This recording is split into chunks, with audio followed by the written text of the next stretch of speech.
A história é a seguinte, o Flávio Bolsonaro, acho que dispensa apresentações, ele em 2020, ele foi a Angra dos Reis com o ministro Tarcísio, então ministro Tarcísio, para inauguração da obra do aeroporto da cidade. Isso foi no dia 25 de julho de 2020. E ele e a mulher decidiram ficar o fim de semana em Angra, a convite do ex-senador Wilder Moraes, que tem casa lá. No dia seguinte, o Wilder os convidou para conhecer o que ele falou que é uma das casas mais bonitas da região, porque ela une água doce e água salgada, né? Como o Moreira falou agora, ela tem uma cachoeira e tem uma praia privativa. A cachoeira fica do lado da casa, embora nenhuma cachoeira pertença a ninguém, né? Cachoeiras são um bem de todos nós, mas pela localização acaba sendo da casa. O Flávio foi e ficou deslumbrado, porque a casa realmente é muito bonita.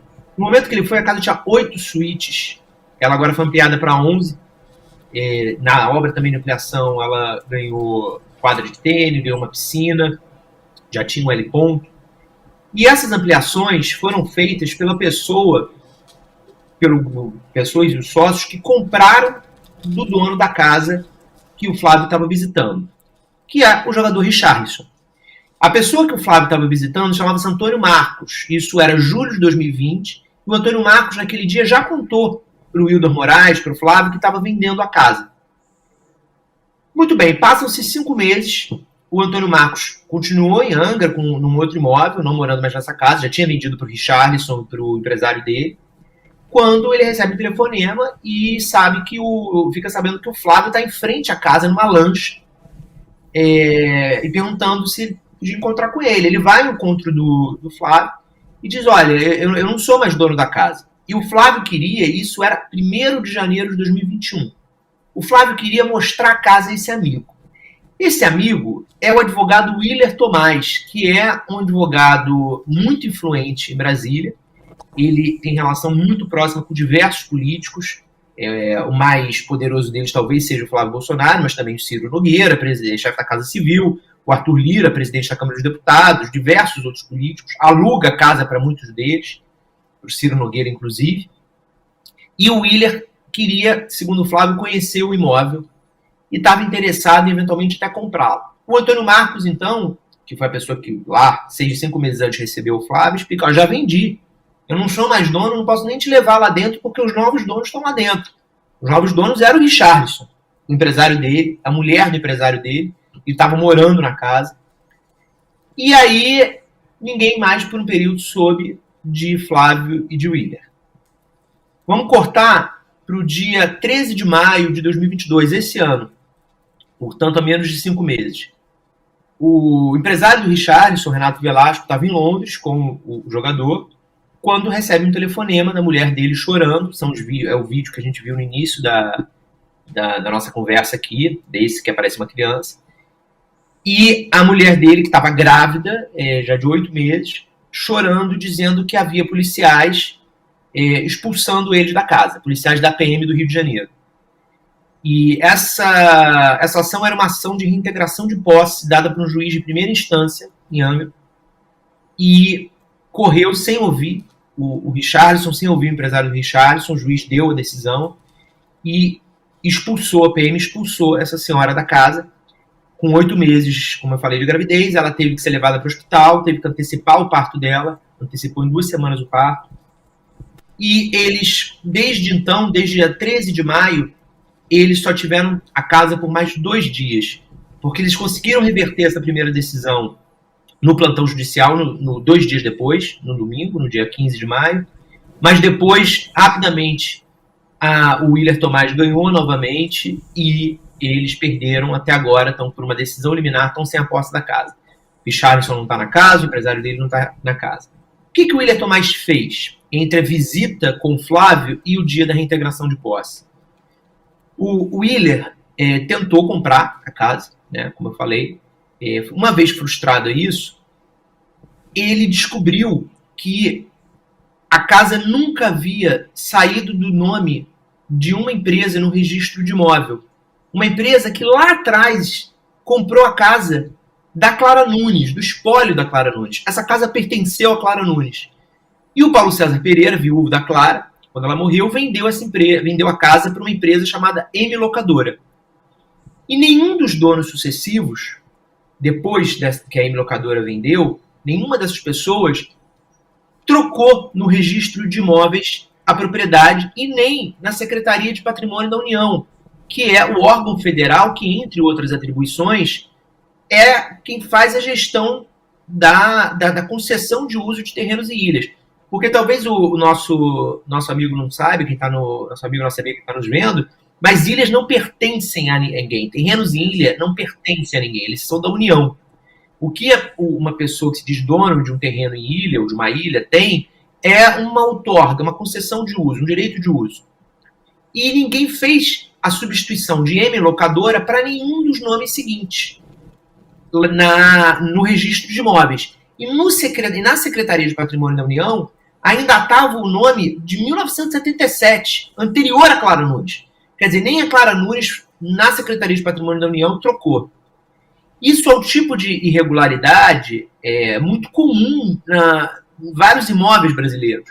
Né? Brasília, por exemplo, é cheio de situações assim, em que as pessoas têm a posse, mas elas não têm o terreno regularizado, ou às vezes o terreno está regularizado, mas por uma questão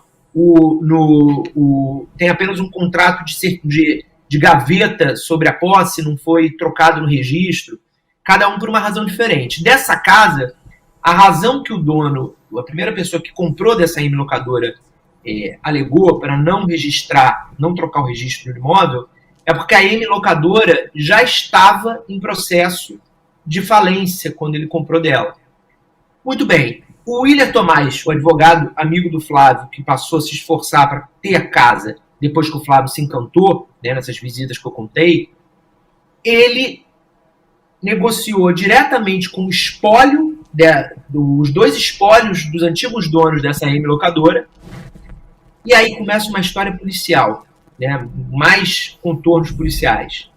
Essa M Locadora tem duas pessoas que respondem cada uma por um espólio dos antigos donos. Um senhor e uma senhorinha de 78 anos.